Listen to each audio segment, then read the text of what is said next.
Welcome students. In today's class, we are going to read yet another topic of the principles of inheritance and variation, that is the dihybrid cross. In the previous class, we have seen that in a monohybrid cross, Mendel took at a time one pair of contrasting characters and proposed his law of dominance and the law of segregation. Mendel wanted to know that whether by taking two pairs of contrasting characters at a time, his law of dominance and law of segregation was correct or not. For that he took to this experiment, that is the dihybrid cross, taking two that is pairs of contrasting characters at a time. So in a dihybrid cross, Mendel took the experiment on the pea plant, again his favorite experimental material, and this time he took the shape of the seed and the color of the seed as the two pairs of contrasting characters. As we know from our previous studies regarding the shape of the seed, the round is dominant over the wrinkle, and regarding the color of the seed, the yellow is dominant over that of the green. So let us see this experiment of dihybrid cross by means of a checkerboard. So let us see it closer.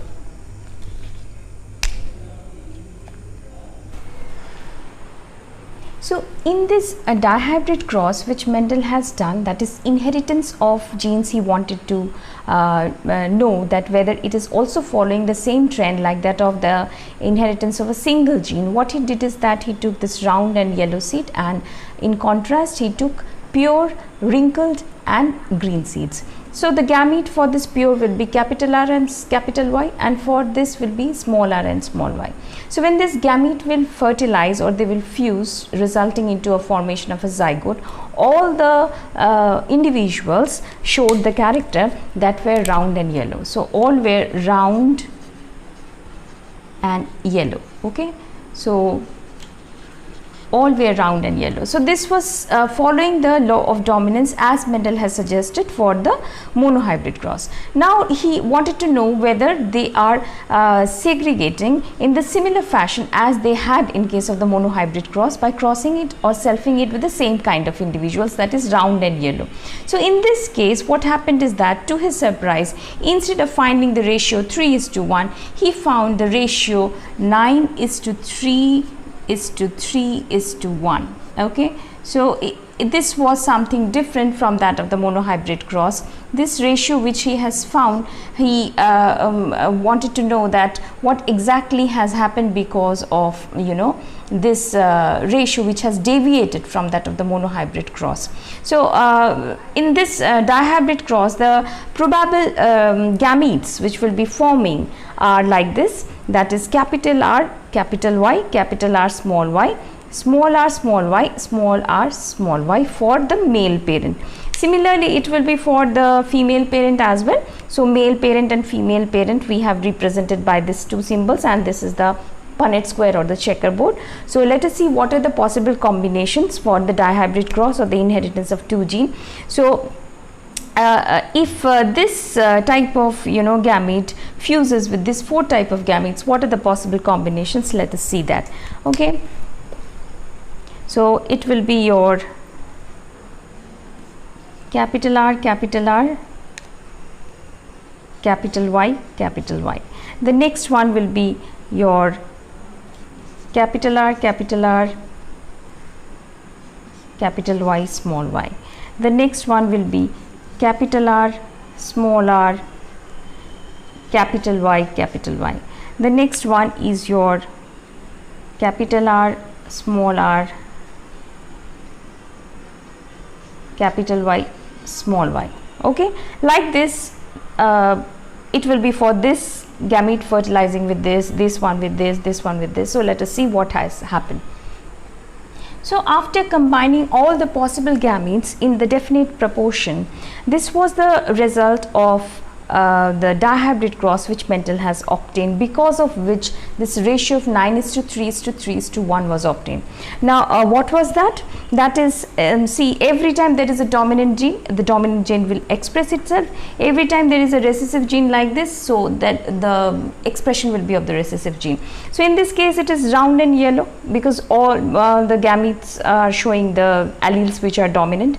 In this case also round and yellow because it is also having the allele of which is dominant here. This is also round and yellow, this is also round and yellow. So 1 2 3 4 round and yellow. Next this one also round and yellow, so 5. but this one will be not round and yellow, it will be round and green. So this we will not be taking. This is again round and yellow because this is dominant, this is dominant. This one is not.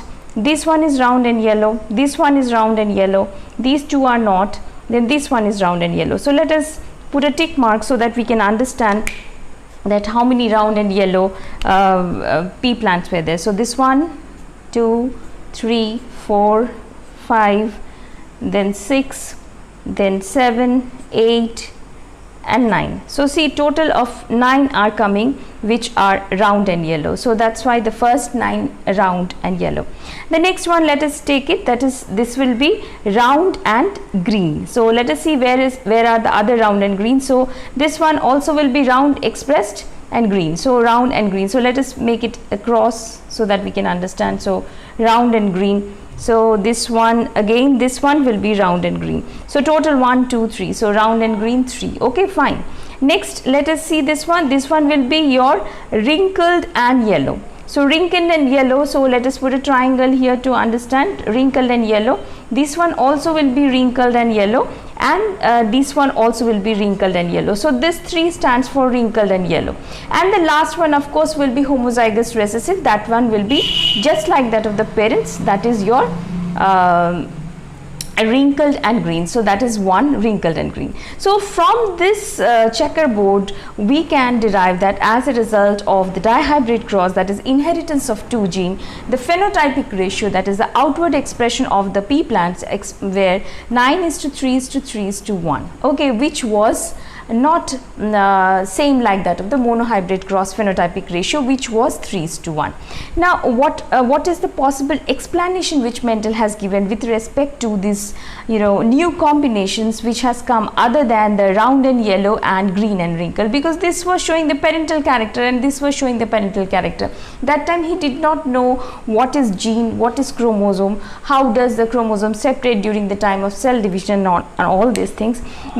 Now the possible explanation for this 9:3:3:1 which Mendel has given is that he said that it is because of possible reason that the characters, the alleles which were found in the parents might have undergone that is a kind of they have separated and they have independently assorted. That means one group, that is one pair of allele, that means the shape of the allele has separated independently of the that is color of the allele, and then they have assembled themselves, resulting into formation of this ratio, that is 9:3:3:1. And this one he said it as the law of independent assortment. According to this law of independent assortment, in a dihybrid cross, a pair of allele, okay, a pair of allele. Now this is a pair of allele, this is a pair of allele. So this allele represents what? This allele represents the shape of the seed, and this allele represents the color of the seed. So these two pair of alleles are independently assorting. Assorting means they are independently separating from each other, and each one of them is able to form a pairing with the other one independently of each other. That means this is not going to interfere with this. They are independent of each other in the process of segregating as well as in the process of going to the gametes. Similarly, these two pairs are independently assorted, and they are also independently inherited in the gametes. This is not going to influence this pair of allele. This pair of allele is also not going to influence this. Likewise, this one is not going to influence the, that is, shape is not going to influence the color is not going to influence the shape. This will be independently passed on to the next generation. This also will be independently passed on to the next generation. So this is what is meant by the law of independent assortment. That is, a pair of allele independently they assort from each other, and they are independently inherited into the offspring, resulting into the formation of new combination which was not found in the parents. That was your round and green and wrinkled and yellow. So that resulted in this phenotypic ratio of 9:3:3:1, which was proved later on by the two scientists, that is your Sutton and Boveri, by means of their chromosomal theory of inheritance, when they studied the chromosomes. That is when the microscopy was much advanced. They studied the cellular details, that how do the chromosomes separate during the time of cell division. They could now correlate the Mendel's law of independent assortment with that of the that is the movement of the chromosome during the time of the formation of the gamete, during the time of gamete formation, that is meiosis, which we are now going to study. That is the chromosomal theory of inheritance.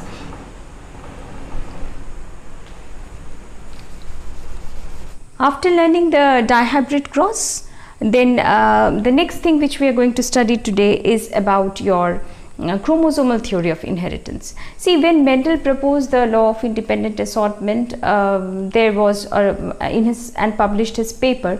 During that time, since the paper was published in an obscure journal, so that's the reason why it was not noticed by the eminent people across the world. Also, during that time, advanced microscopy was not there, so chromosomal studies was not made. So for this reason, that is the law or the principles of inheritance which was proposed by Mendel was not recognized all across the world.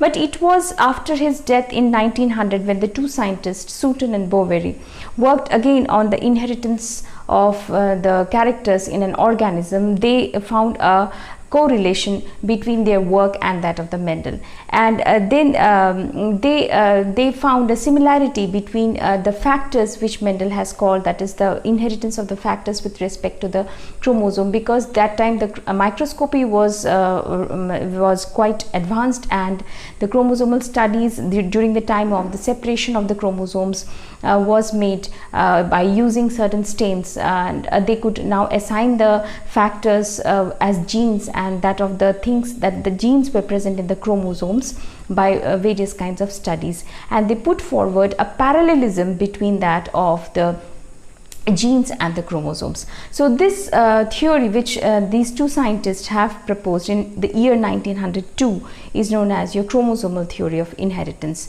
and it states that here you see what they have stated. First, I am stating it as it is, that occurs in pair. It can be for chromosome, because we know that chromosomes, homologous chromosomes, occur in pair, and occurs in pair. It can be the genes, because the genes are located in the chromosomes. So the chromosomes are also occurring in pair, the genes are also occurring in pair. Segregate at the time of gamete formation. So the chromosomes during the time of gamete formation, due to the advanced microscopic study by that time, they could see that the movement of the chromosome is taking place before the gamete formation.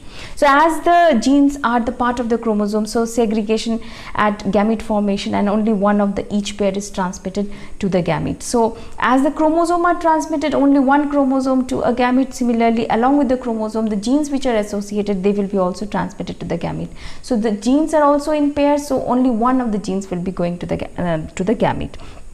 The last is the final and the decisive point, which will be deciding that which one is a chromosome and which one is the that is your gene. Okay, so see the last point of difference in column A and column B, that is independent pairs segregate independently of each other. Now here you have to read the sentence very thoroughly. Independent pairs, now it can be the gene pairs, or it can be the chromosome pairs, segregate independently of each other. Okay, so it can be homologous chromosomes. So let us see this homologous chromosomes, a pair of homologous chromosomes. So let us do it like this. During that is your meiosis 1 and meiosis 2, anaphase 1 of meiosis 1 and anaphase 2 of meiosis 2, what happens? Suppose if this is the chromosome, okay,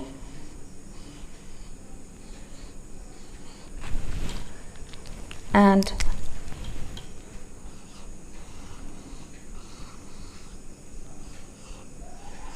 this is another chromosome. So according to this, okay, and let us make this one as a smaller one.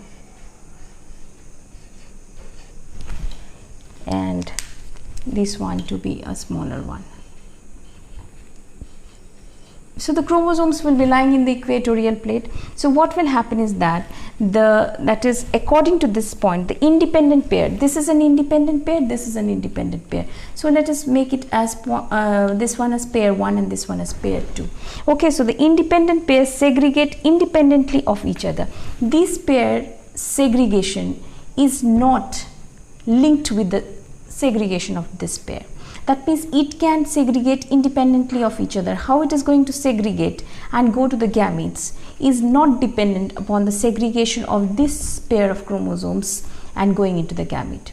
That is what is meant by this point. Okay, and this one is said what? One pair segregates independently of another pair. Here one pair segregates independently of another pair. If you see the language used here, one pair segregates independently of another pair.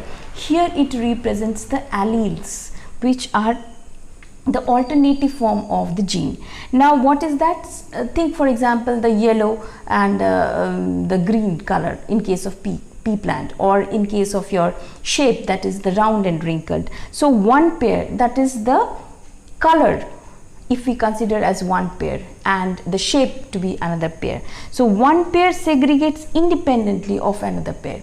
If you remember the law of independent assortment, in that that is the segregation of one pair was independent of the segregation, and passing to the gamete was also independent of another. That means the yellow dominant gene dominant allele was capable of assorting from its partner, and again it could form a combination with the other pair of the alleles, and shape was not interfering with that of the color.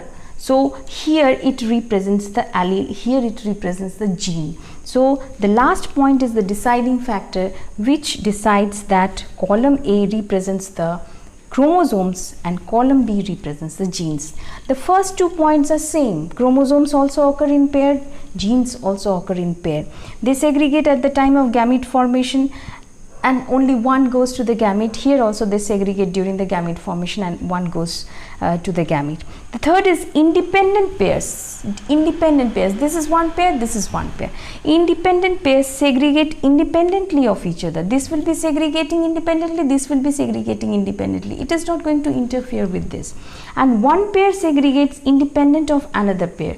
Here what is meant by is the character. Now what is the character? Character means that is the genes which is deciding the character of the color or the character of the shape in case of your pea seeds, and that is what is the deciding factor, which states that this is the genes and this one is the chromosome. So this is a chromosomal theory of inheritance which was proposed by Sutton and Boveri, and which supported which had a that is they said that what Mendel has said was true with respect to chromosomes, because during that time Mendel could not study what is a chromosome or what is a gene, or whether the gene are present in the chromosomes. Just by his assumptions and by his mathematical calculations and his observations, he proposed the theory of the inheritance, the laws of inheritance, and the various that is the law of independent assortment, in which he found new combination along with that of the parental combination, which was later on explained by studying the chromosomes or the genes properly, by staining them, and by the advanced microscopy by these two scientists. Okay, so next,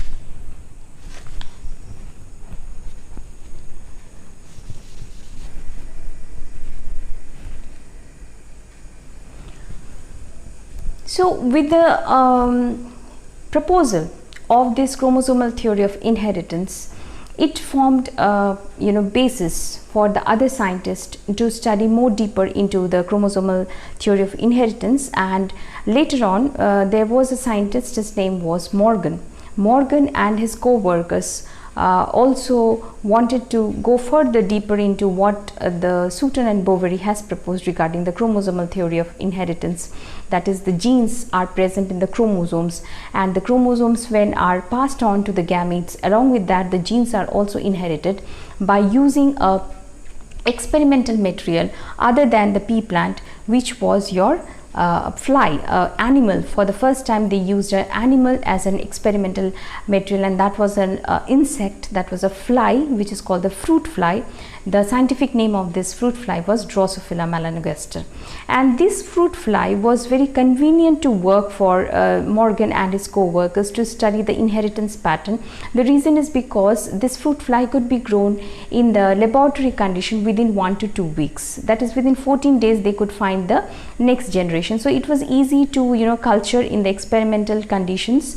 Synthetic media could be used, in which they could use some fruits like that of the banana or the mango, along with that of some auxin concentration and some yeast, which resulted into attracting this or growing, because it was providing the food to the fruit fly, which could easily propagate. It could result into formation of the egg, and the fertilization could take place, and as a result, after few days, hatching could be done, and within 2 weeks they could get a new population of the flies. And also this organism could be easily identified into male and female, because the female was much more larger in size compared to that of the male. So easily one could morphologically also identify these two organisms. So for which reason Mendel has taken pea plant for its easy understanding of the contrasting characters. Here also Morgan has selected this fruit fly because of its easy morphological identification and because of its easy propagation as his experimental tool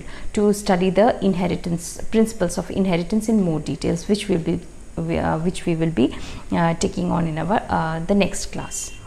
So that was all for today's class, in which we have studied about the dihybrid cross, followed by the chromosomal theory of inheritance proposed by Sutton and Boveri, in which they could prove that what Mendel has said regarding the inheritance of the characters from one generation to the next is actually found in the chromosomes, because the time when Mendel found this or proposed his theory of that is independent assortment, during that time the microscopes were not invented, and the study on the details of the movement of the chromosomes were also not made, which was possible later on by these two scientists who proposed the chromosomal theory of inheritance and showed a parallelism between that of the inheritance of the gene and that of the chromosomes. That's all for today's class. Thank you.